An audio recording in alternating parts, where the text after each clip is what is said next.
Bangladesh West Indies series থেকে ইনজুরির কারণে ছিটকে যাওয়া মুশফিকুর রহিম নিজেকে তার রূপে ফেরানোর জন্য আপ্রাণ চেষ্টা করছে। তার হাতের ব্যথা ইনজুরির পরে সে এখন নিজেকে নিজের রূপে ফেরানোর জন্য ব্যাটিং প্র্যাকটিস করছে। অনেকক্ষণ যাবৎ ব্যাটিং প্র্যাকটিস করার পরে সে একটু বসে টেস্ট নিয়ে আবার প্র্যাকটিস শুরু করবে।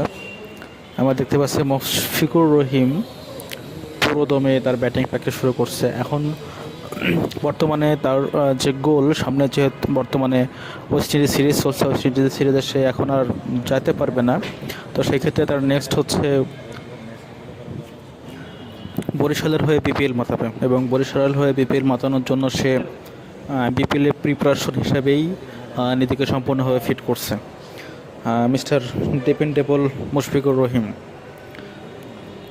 সো তাকে টেস্ট ক্রিকেটের অনেক নির্ভরযোগ্য একজন ব্যাটসম্যান বলা চলে।